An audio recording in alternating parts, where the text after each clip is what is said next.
man, and back with another banger. Bro, we're back. Finally, we're back, bro. We're back. We're back. Back with another banger. Let's go. Man, bro, it's literally... Hold on, someone texted me. Alright, so, yeah, guys, we're back with another banger. So, yeah, guys, we're going to be reacting to 3 Uber drivers horror story animated. Bro, we haven't did a horror story in like a minute, bro. In a minute. Now we get reacted for 3. So, you know, usually I do like 1 video a day. But since we're haven't posted in a minute, I'm doing 3, boys. I'm doing 3, boys. Hey, but yeah, man, it's like 12 o'clock. Let me see what the actual time is. It's 1 o'clock, actually. And yeah, man, let's get it started. Let's go. All right, let's get it started. I was about to close for the day when my phone pinged. Let's get it started. Someone ordered a ride. I checked the details and discovered that it wasn't far from where I was. I closed my eyes, exhausted. I accepted the ride and drove to meet the passenger. I stopped the car in front of 2 girls. Okay. One was swaying on her feet, obviously drunk.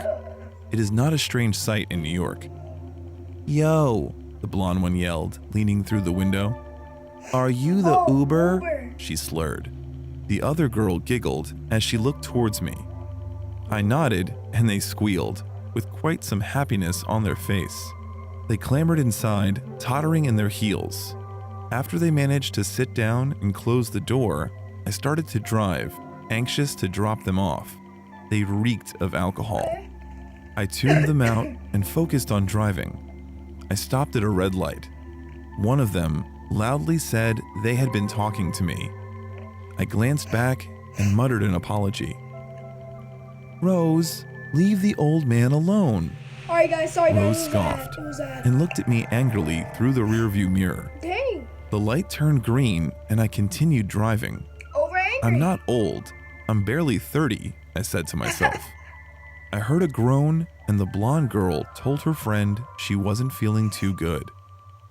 I looked in the rearview mirror, wondering what all the ruckus was about. So sus. Sophie didn't look so good either.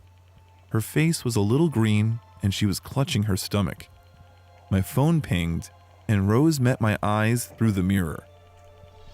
"What you staring at, perv?" she slurred. I gritted my teeth and stared straight ahead. We were almost at their destination. I could hardly wait. The car suddenly veered to the left as Rose lunged forward to grab my phone. Panicked, I quickly righted the car. Sophie groaned again, cursing. Oh, wait. I heard a horrible retching sound and my knuckles turned white on the steering wheel. A flash of light comes from my phone. Rose is taking pictures of Sophie as she continues to puke. "Oh my God," I muttered. "Can I have my phone back, Rose?" "How did you know my name, stalker?" I stopped the car. Rose yells that I'm about to kidnap them, and I inform them that the ride is over and they are at their destination. "Well, why didn't you say so?" Sophie smacks the back of my head. It takes all I have within me to remain calm and tell them to get down and hand me my phone. "How dare you threaten us? We'll call 911 and tell them you took advantage of 2 innocent girls," Rose says, smirking.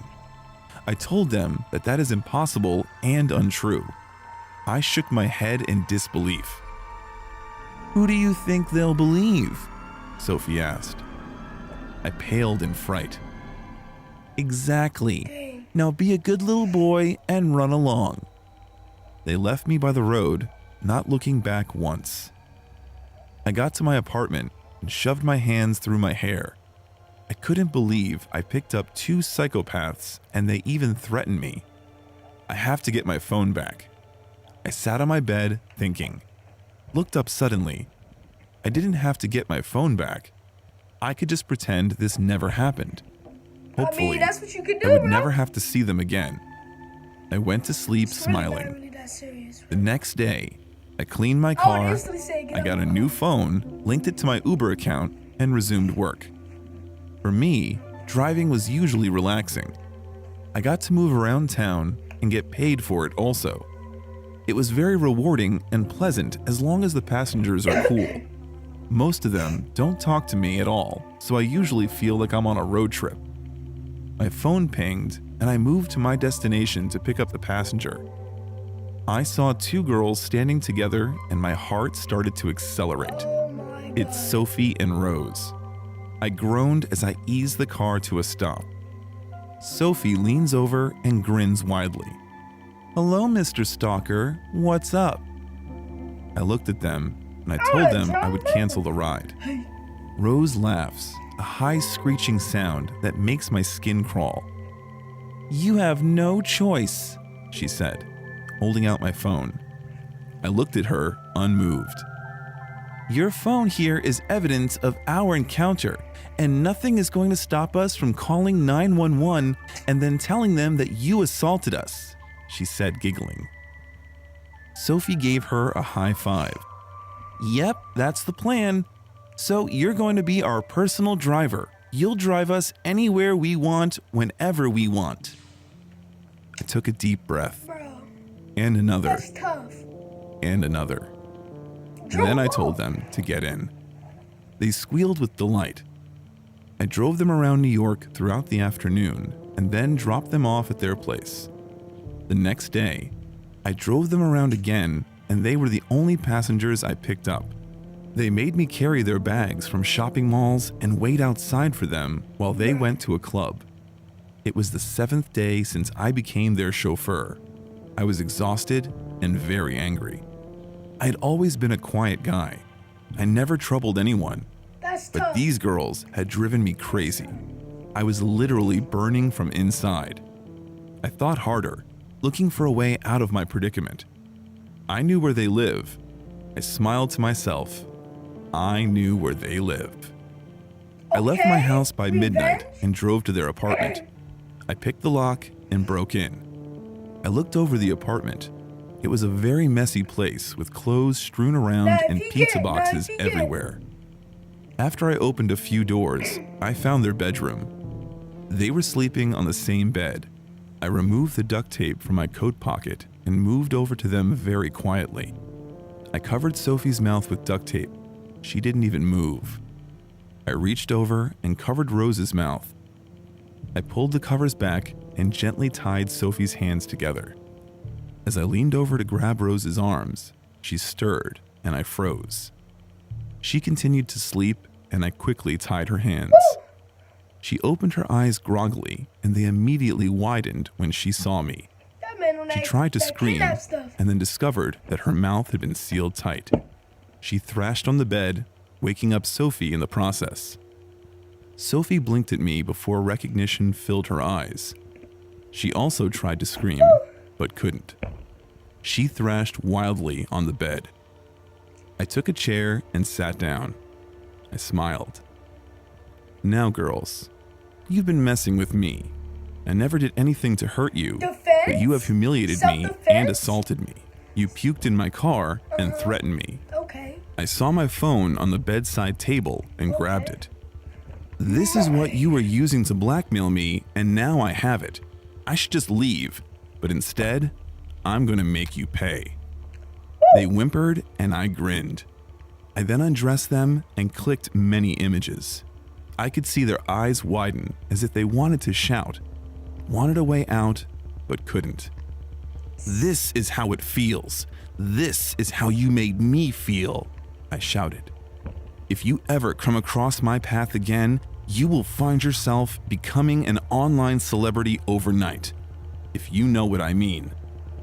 With these words, I left their place. The next day, I simply burned that phone. I didn't want any memory of what happened to me and what I did as a result. Hopefully, it was just a messed up nightmare. Hopefully, I would never meet such mean customers again. Alright, bet.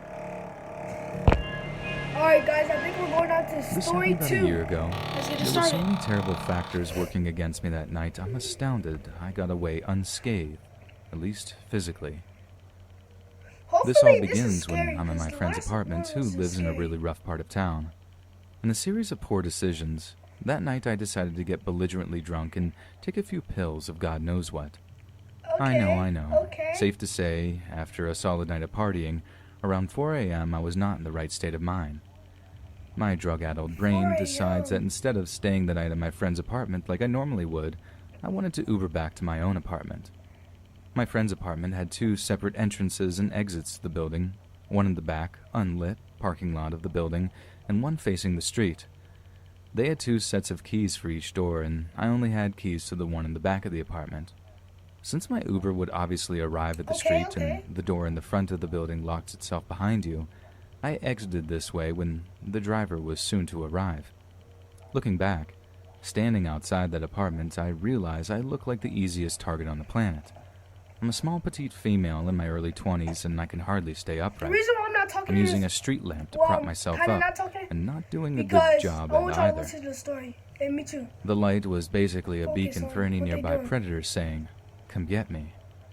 I'm not paying attention to my surroundings at all in this state, despite the fact that there are literally a bullet hole in the front door I just came out of. Not good. I remember checking to see what car I was getting picked up in Sleepy, and kind of. was only What able to time pick is out the it? fact that it was a black sedan. Soon after stepping outside, a black sedan pulls up to the curb and starts rolling down the window, so I step forward. Before this man even spoke, I could feel something was wrong. He had an expression like he was tearing me apart with just his eyes. After seeing that look, it gave me a new meaning to the word predator to describe a criminal because I then knew what it felt like to be prey. He basically barks at me. "I'm your Uber driver." This was the second red flag that somehow made its way through my brain. Instantly. Okay. Normally, Uber drivers just roll down the window and Boom. Hit the say cooler. your name or Boom. any version of that, but I'm overgone. always include your name. I think I just And they stared be at him for a like- second, my brain slowly piecing together the situation I was potentially in, and I ask him, "What's my name?" He immediately is enraged and starts screaming about how he doesn't have freaking time for this and just get in the effing car, etc., etc. I don't think I've ever been sobered up so fast in my life. I'm If completely you give me panicking. that car, bro, you're Obviously, an this idiot. wasn't I my Uber. swear. Quickly checking the license plate, I immediately see it's not a match. Meanwhile, this guy is still screaming at me and I have absolutely no idea what to do. If I bolt in either direction, this guy could easily Run! outrun me or even have a weapon. Run. I'm also pretty sure at this point that if he's trying to nab a random girl off the street, he must have a weapon of some sort. I can't run back into the apartment door right behind me since it locks behind you and I don't have the keys nor the time to unlock it. Running towards the back door would do nothing as well, and as he's idling right by the mouth of the driveway towards the back parking lot, and again, I would have to take time to find the right keys and get in. If I screamed, I'm not exactly in the type of neighborhood where someone would try to be a vigilante, and I can still hear the music radiating from my friend's third-floor apartment. I knew they wouldn't hear me. It's also 4 a.m. and absolutely no one is around. It was the absolute worst feeling I'd ever felt in my life. Everything in me wanted to run, but I felt that if I did, it would be the end of me. But if I kept standing there, If there's nothing else to staring do, in I'm shock at the running, bro. screaming man, the result would be the same. From when he started screaming at me to this point, I'm guessing only 20 seconds had passed. Just as he's looking like he's getting ready to get out of the car, another black sedan pulls up right behind him. Checking the license plate as quickly as I can, Okay. I realize it's my actual Uber, and make a full sprint to the car, Bet. really only like 6 steps, and throw Bet. myself in, Let's go, screaming at we're my real going. Uber driver, "What's my name?" The poor dude looks terrified, but responds with my name quickly, to which I reply, "Get me out of here. That man's trying to kidnap me." If I was in this Uber driver's position, I think I would be too shocked to react as quickly as he did, but my dude flew out of there, offered to call the cops for me, which I declined and now regret, and then walked me to the front door of my apartment, ensuring I got inside safely. Truly an incredible human being. You can rest easy knowing he got the fastest tip my college student bank account would allow for, although he deserved much, much more. Okay, bet. Story So 3, this morning y'all. I got a Let's cab get it. from a local cab office. They're a big chain, which I had pre-booked in advance the night before. Got in the car. All good. I noticed the driver checked me out strangely through the rearview mirror, but Seems so didn't think sus. much of it. We start driving. Now, my work is about 40 minutes away by car, and the route can be along some winding roads. However, 15 minutes into the trip, I realize we are actually still not far from my home. It's like we've been going in circles. Concerned, I check the maps on my mobile, and eventually I can see that by the looks of it, we were going towards some big road, in a wrong direction, but still we towards back, that we back. road. So I thought, okay, we'll just take it and we'll follow it towards my work. When we approach the road, the driver turns in the opposite direction to my work. We're already quite far from it, but we should be halfway there by Sorry, now. y'all, if y'all wondering I what can see he I has was a doing. GPS with my work It address was on like it, but people it just doesn't talking look like really he is loud. following it. Just wondering. Straight away I ask What him, they doing, why what? are we going in the opposite direction? It's 1 o'clock, Him what? in a flat voice. People Is it trying to not the sleep right out here. direction? Just yelling Me? and stuff. No, it's the Weirdos. opposite direction. But that is what my GPS is telling me. Well, it's telling you wrong. Okay, let me try to Google Maps Exactly. on my mobile. Fiddles with the mobile, but stops halfway and is not doing anything, and carries on driving. So, what's happening now? Here I don't really remember what he replied with, but I was starting to feel a bit faint. I mean, can you just stop the car and check the directions? Him, looking in the rearview mirror. Yeah, I will. He does not stop, and carries on driving. Me feeling like I'm in a really, really bad dream, I begin to shout for him to stop the car. Y'all would do? He stopped the car, and as I was getting out of it, he didn't utter a word. I jumped out in the middle of the road and in the middle of nowhere. Granted, it wasn't the middle of the night, but still, I was so shaken that I just walked for a while, and it took me about 10 minutes to remember about things like Citymapper and Ubur. That Uber driver wasn't very nice either, as in my state of derealization, I still feel like it was a bad dream and something bad would happen again. I couldn't stop looking at the maps as we were moving. Now I wondered to myself, was I unreasonable? Was the cab driver probably a freak who doesn't know how to drive in London and how to communicate with people? That was If the so, same car. whatever. It shook me badly Same car enough to from last consider this a story, right? traumatizing experience. But what do you guys think?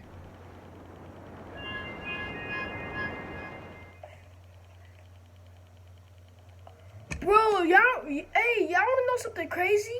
What if that car that was picking up that lady, the last story, the same car, was the dude that tried to kidnap the other girl from the second story? But it wasn't, because they didn't look like each other. But yeah, make sure you guys like and subscribe, man. Hope you enjoyed this video, man. Peace. See you guys later. Yes.